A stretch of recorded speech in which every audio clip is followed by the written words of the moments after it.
आज के इस एक्सप्लेनर में ताकत, प्रकृति और अपनी सीमाएं भूल जाने की एक बड़ी दिलचस्प कहानी देखते हैं। जरा एक बेहद शांत सुबह की कल्पना कीजिए। हरे भरे मैदान में कुछ भेड़ें बड़े आराम से चर रही हैं। पास ही पेड़ की एक बहुत ऊंची डाल पर बैठा एक काला कौवा ये सब चुपचाप देख रहा है। लेकिन अचानक आसमान में एक बेहद ताकतवर और शानदार उकाब मंडराता हुआ दिखता है। एकदम फिल्मी एंट्री। पलक झपकते ही उकाब तेजी से एक मोटे मेमने को बड़ी आसानी से उड़ा ले जाता है। उकाब की ये जबरदस्त ताकत देखकर कौवा बिल्कुल दंग रह जाता है। ये करतब उसे बहुत ही रोमांचक लगा। बस यहीं से भ्रम शुरू होता है। कौवा सोचता है, उकाब ऐसा कर सकता है तो मैं क्यों नहीं। इसी झूठे जोश और अहंकार में आकर उकाब की अंधी नकल करने के लिए कौवा फौरन उड़ पड़ता है।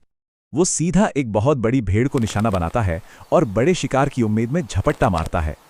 लेकिन ध्यान दें, उकाब के पंजे बेहद ताकतवर होते हैं, जबकि कौवे के पंजे शिकार के लिए नहीं हैं। कौवे ने हमला किया, लेकिन शिकार उठाने के बजाय उसके पंजे भेड़ के घने बालों में ही फंस गए। कौवा बुरी तरह घबराकर पंख फड़फड़ाने लगा। आजाद होने की उसने लाख कोशिश की, लेकिन सब एकदम बेकार। देखिए कैसे चंद ही घंटों में बिना सोचे समझे की गई ये नकल एक बहुत बड़ी मुसीबत में बदल गई।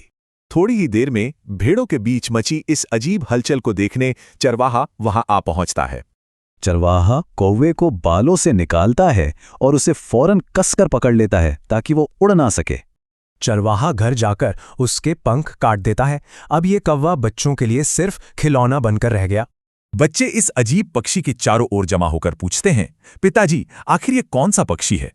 चरवाहा हंसकर कहता है, अगर इससे पूछोगे तो ये खुद को उकाब बताएगा, लेकिन असल में ये सिर्फ कौवा है। यहीं से हमें असली सीख मिलती है, अपनी वास्तविक क्षमता को जानना और अंधी नकल से बचना। कौवे की हार उसके अहंकार का नतीजा थी। अपनी सीमाओं को भूलकर किसी की नकल करना हमेशा भारी पड़ता है।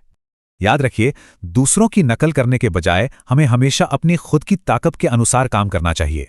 जाते जाते एक सवाल, क्या हम अपनी असली ताकत जानते हैं या सिर्फ दुनिया के उकाबों की नकल कर रहे हैं?